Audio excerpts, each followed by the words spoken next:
الحمد لله نحمده ونستعينه ونستغفره ونؤمن به ونتوكل عليه ونعوذ بالله من شرور أنفسنا ومن سيئات أعمالنا من يهده الله فلا مضل له ومن يضلله فلا هادي له ونشهد أن لا إله إلا الله وحده لا شريك له ونشهد أن سيدنا ومولانا محمدا عبده ورسوله أما بعد یہ بات چل رہی تھی کہ شیطان جیسے دشمن سے مومن کا بچنا اسی وقت ممکن ہے جب مومن اپنے آپ کو اللہ کے ذکر سے وابستہ کر لے۔ نبی کریم علیہ الصلوۃ والسلام نے جو فرمایا تھا، ترمذی کی روایت ہے کہ آدمی یعنی مومن اپنے آپ کو اپنے دشمن یعنی شیطان سے اگر بچا سکتا ہے تو صرف اللہ کے ذکر ہی سے بچا سکتا ہے۔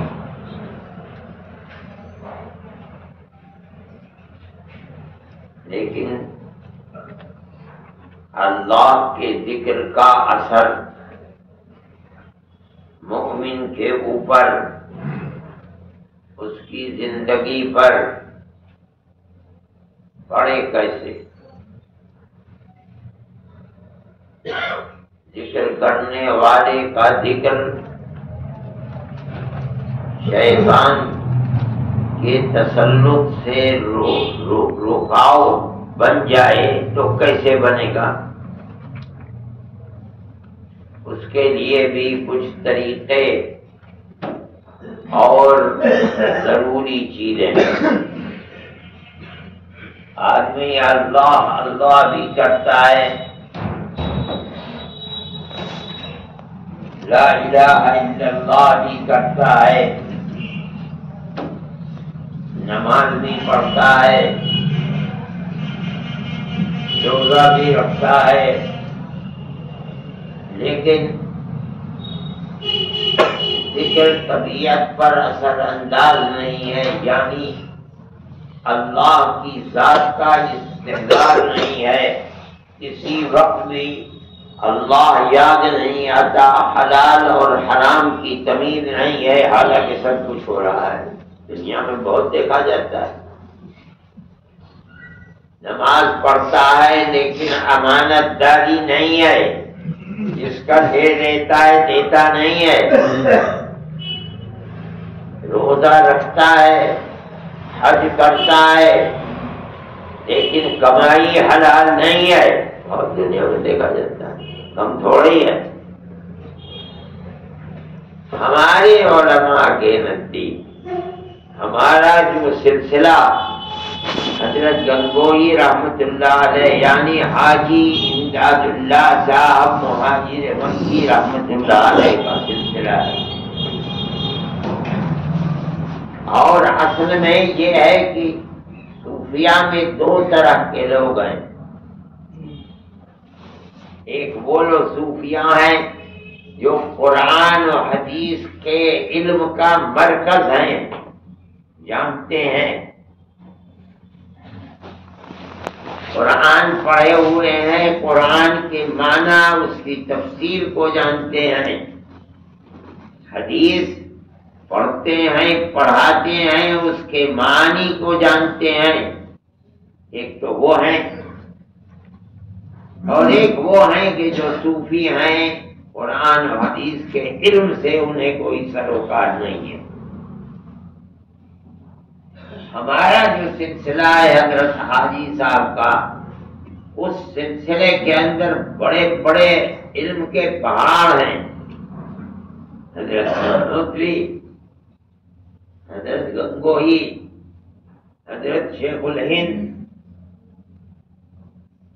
مولانا خلیل احمد صاحب سہارنپوری، حضرت رائے پوری، یہ لوگ ایسے علم تھے، علم کا پہاڑ قرآن و حدیث کے۔ وہ لوگ یہ کہتے ہیں کہ ذکر اللہ کے فائدے کے لیے بنیادی شرط ہے اللہ کی کتاب پر عمل کرنا، یعنی قرآن کو سمجھنا۔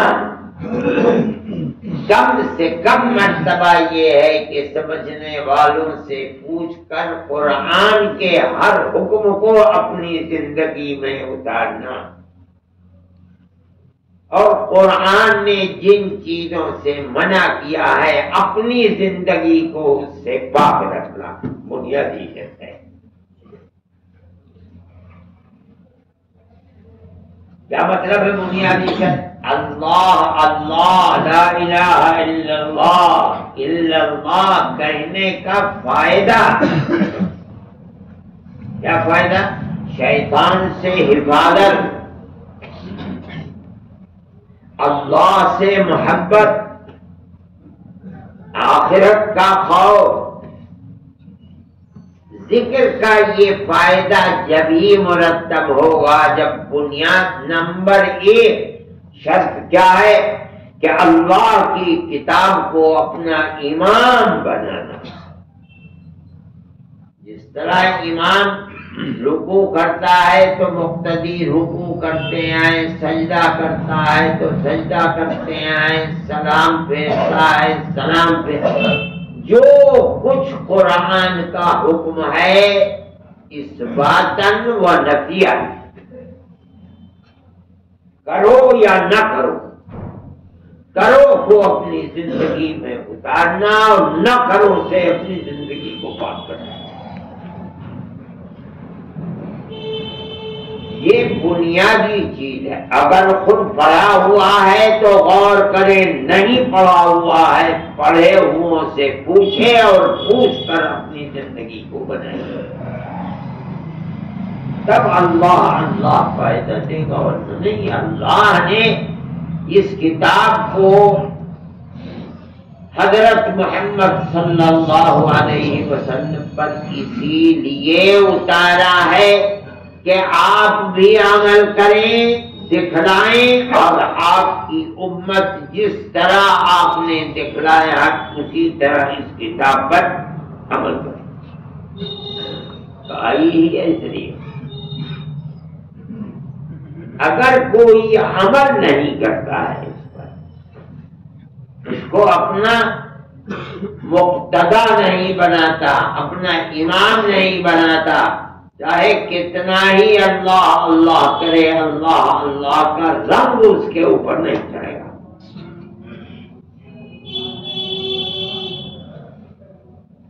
اب یہ تو ہندوستان کیا ہے، ساری دنیا کے اندر، شام میں، سوڈان میں، مصر میں، ہندوستان میں بہت جاہل ہے جو اپنے آپ کو امت کا مقتدا اور تصوف کا امام سمجھتے ہیں۔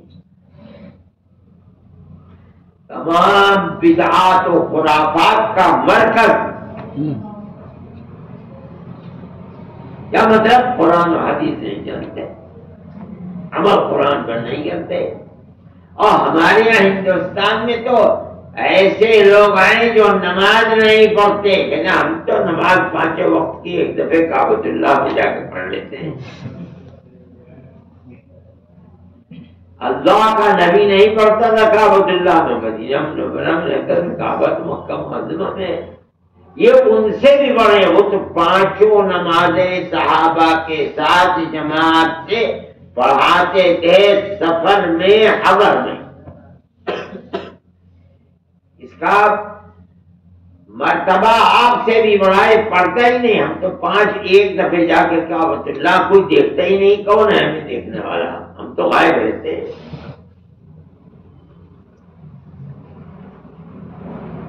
اس چیز کو سمجھنا چاہیے کہ اگر کوئی شخص اللہ اللہ کر کے اللہ کی محبت اپنے دل میں پیدا کرنا چاہتا ہے اور خود اللہ کا محبوب بننا چاہتا ہے، تو اللہ نے جس کتاب کو دنیا میں اتارا ہے، اللہ اللہ کے ساتھ اس کتاب کو اپنے سینے سے لگانا پڑے گا، تب اللہ اللہ کا پیدا ہوگا۔ سینے سے لگانے کا مطلب کیا ہے کہ جس چیز کا حکم کتاب اللہ دے رہی ہے اس کو زندگی میں اتارے، جس چیز سے کتاب اللہ روک رہی ہے اس سے زندگی کو پاک کرے۔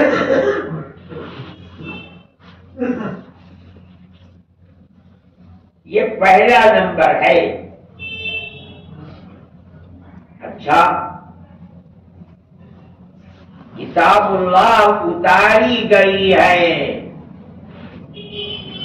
سید الانبیاء والمرسلین حضرت محمد صلی اللہ علیہ وسلم، اور آپ کو حکم دیا ہے کہ اللہ کی کتاب میں جو کچھ ہے اسے بیان کرو، لِتُبَيِّنَ لِلنَّاسِ مَا نُزِّلَ إِلَيْهِمْ، جو اتارا گیا ہے لوگوں کو، امت کو، صحابہ کو بتاؤ۔ اللہ کا نبی بتاتا بھی ہے زبان سے اور کر کے دکھلاتا بھی ہے۔ روزہ کیسے رکھا جائے گا یہ نہیں کہ بتا دیا اور خود کھاتے رہے، رکھا، کتنے دن کا رکھنا ہے رکھا، کس وقت سے کس وقت تک رکھنا ہے رکھا، صحابہ کے سامنے دکھلایا انہیں۔ کتنی نمازیں ہیں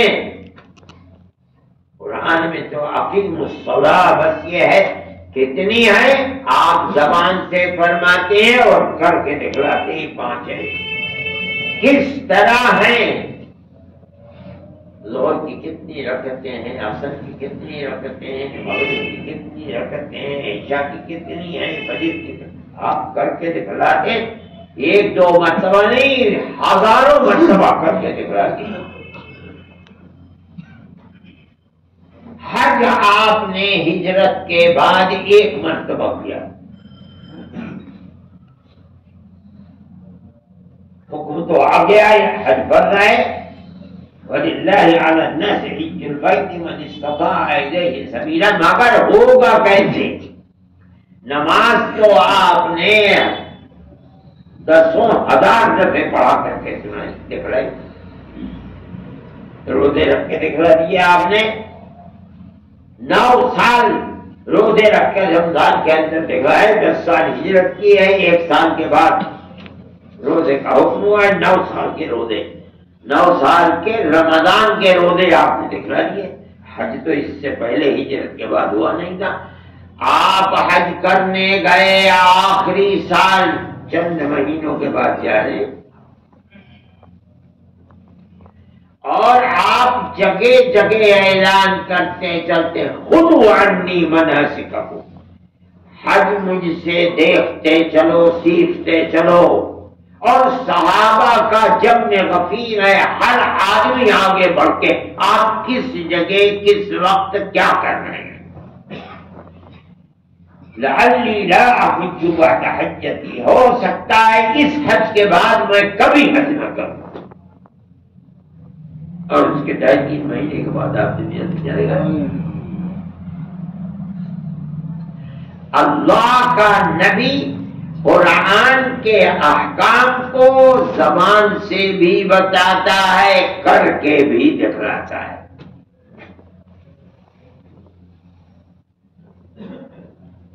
آپ کی ساری زندگی قرآن ہے،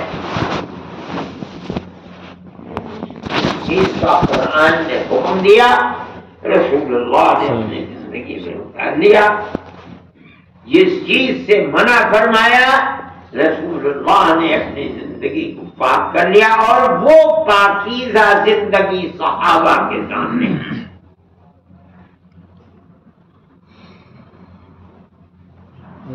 اور وہ زندگی کا حصہ جو لوگوں کے سامنے نہیں ہے، وہ ازواج مطہرات کے سامنے آپ کی زندگی کھلی ہوئی کتاب۔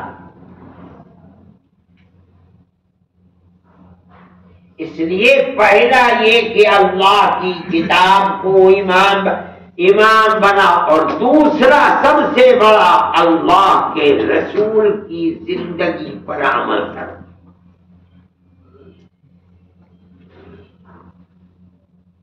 آپ کا اٹھنا بیٹھنا، لوگوں کے سامنے رہنا، بات چیت کرنا، بڑے کے ساتھ کیا ہے، چھوٹے کے ساتھ کیا ہے، ساری زندگی صبح سے شام تک سفر اور حضر میں زندگی کو پڑھو۔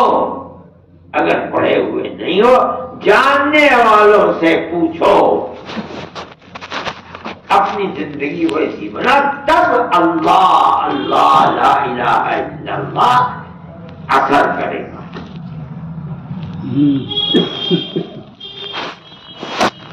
ہمارے اکابر رحمہ اللہ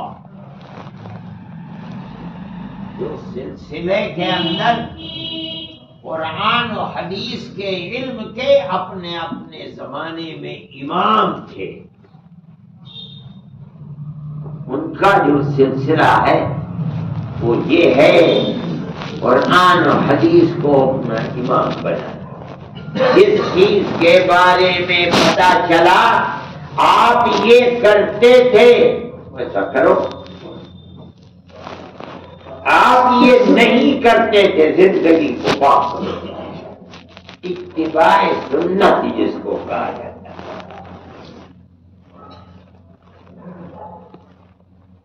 ہر اللہ کا ذکر کرنے والے کو اپنے دل و دماغ کے اندر اس چیز کو رچانا بسانا چاہیے کہ جو تو کر رہا ہے تاکہ تیرے دل میں اللہ کی محبت اور تو اللہ کا محبوب بن جائے، تو تجھے اپنی زندگی کو آئینہ بنانا پڑے گا، حتی الامکان رسول اللہ کی زندگی، تب تیرا ذکر وہ تیرے اوپر رنگ چڑھے گا جو جس رنگ کا تو طالب ہے۔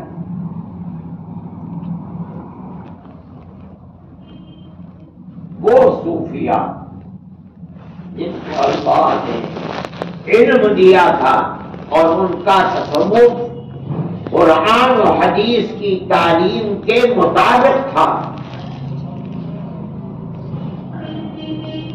ہمارے اکابر رحمہم اللہ اسی جماعت کے افراد ہیں، اس لیے وہ کبھی صوف تصوف کے اندر بدعت کو لے کر کے نہیں آئے۔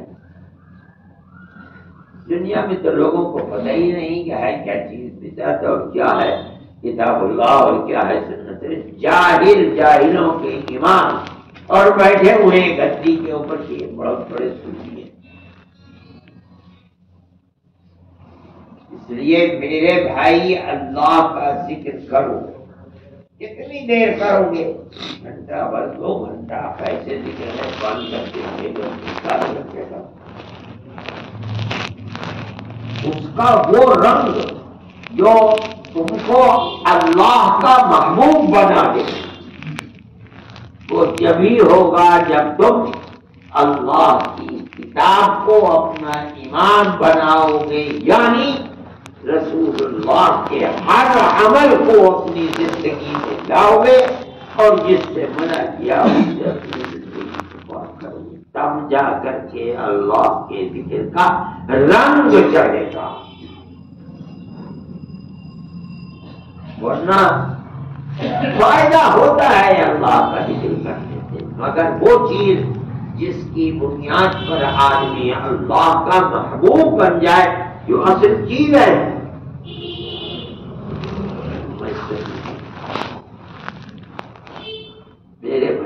دعا کرنی چاہیے، ذکر کرو۔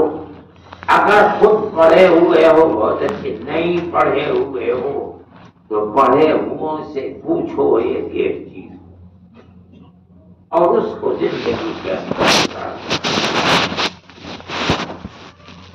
ہمارے اکابر کی زندگی ہم نے دیکھا نہیں، حضرت رحمت اللہ علیہ کے سوا کسی اور کو،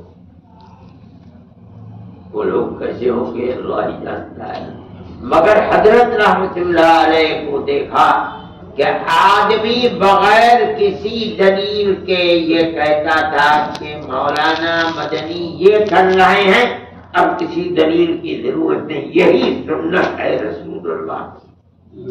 لوگوں کو اتنا اعتبار تھا، اتباع سنت۔ جو یہ کر رہے ہیں وہ کبھی سنت یعنی رسول اللہ کے عمل کے خلاف نہیں ہو سکتا۔ جو ان سے پہلے لوگ ہیں ان کی زندگی اور بھی زیادہ پختگی کی ہوگی۔ آج کے زمانے کے اندر اس کی کوئی اہمیت نہیں، اسی لیے افراد بھی نہیں ملتے، کہاں ہے؟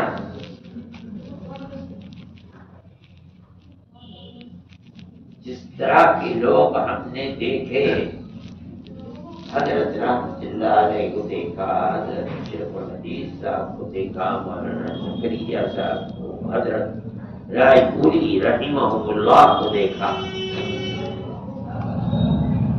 اور اس میں سب سے زیادہ اہمیت حضرت مدنی کو تھی۔ یہ دونوں کے دونوں اپنے آپ کو حضرت سے وابستہ متوسل سمجھا کرتے تھے۔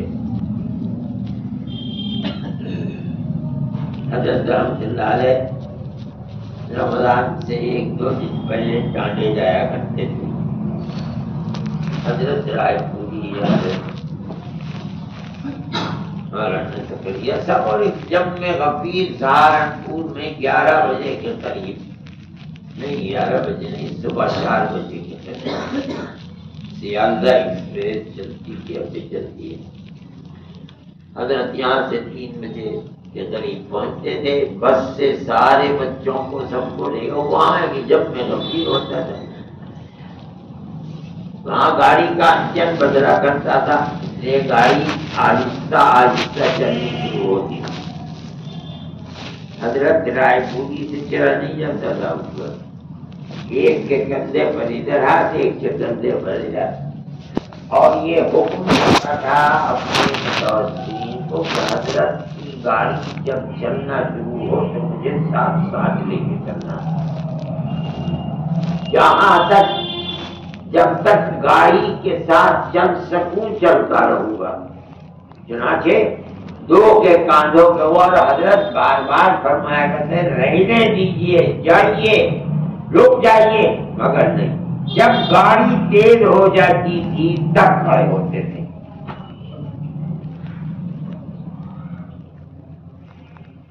اور یہی حالت شیخ الحدیث صاحب کا تھا، ان کے واقعات میں نے دیکھے ہیں۔ جب نام آیا حضرت کے انتقال، لوگ دیکھنے والے ابھی ہوں گے، جہاں نام حضرت کا آیا اور انہوں نے رونا شروع کیا۔ ان اکابر کو ہم نے دیکھا، اس سے پہلے ایک وقت میں بڑے بڑے ہوئے، اب تو دنیا ناقید ہو گئی، کہاں ہے ہو گئی تھی، ہے ہی نہیں، تو ختم، نہ مدرسوں میں ہے نہ مدرسوں کے باہر۔ ان کو جس چیز نے بنایا تھا وہ اتباع سنت، جو اللہ کا محبوب بن گیا اس کی محبت آسمان سے اترتی ہے اور اپنے بندوں کے دلوں میں پھیلا دی جاتی ہے۔ لوگ مچھر مکھی کی طرح ٹوٹتے ہیں اس کے اوپر، اب تو ٹوٹتا بھی نہیں۔ لوگ ہیں ان کی محبت کہاں سے پیدا ہو؟ سب سے پہلے اللہ کا محبوب بنے۔ اللہ نے فرشتوں میں اعلان فرمایا کہ میرا محبوب فلاں ہے، فرشتوں نے دنیا کے اندر، دنیا کے دلوں کے اندر محبت پیدا کر دی۔ اب لوگ ہر جگہ جان دیتے ہیں، یہ ان کا جان دینا در حقیقت اللہ کا محبوب ہونے کی دلیل ہے۔ کہاں لوگ ہیں اسے؟ اس کا مطلب ہے کہ خدا کا محبوب ہونے کا سلسلہ ہمارے دیکھتے دیکھتے مدھم پڑ گیا۔ وہ جاذبیت جو اللہ کی مخلوق کے دلوں کے اندر گھر کر جائے اب کہاں نہیں کیا کہیں۔ اتباع سنت بنیاد ہے۔ اس لیے میرے بھائی ذکر کرنے والے کو اپنے لیے ایک راستہ متعین کرنا چاہیے۔ خود جانتا ہے بہت اچھی بات ہے، پڑھنا جانتا ہے پڑھے، نہیں پڑھنا جانتا تو پڑھے ہوں سے پوچھے کہ بھئی اس مسئلے میں آپ کا طریقہ کیا تھا، وہ بتائے گا۔ جو طریقہ مل جائے اس کو اپنے سینے سے لگا کر زندگی میں اتار لے۔ کیوں؟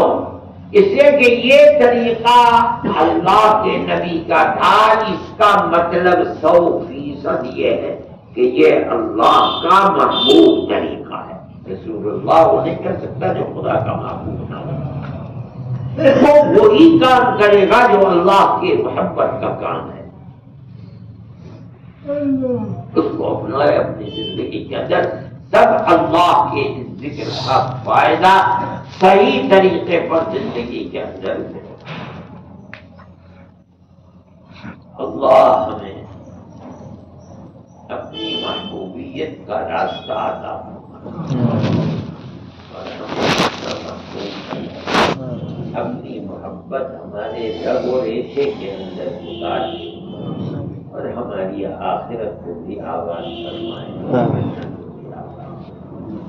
صلی اللہ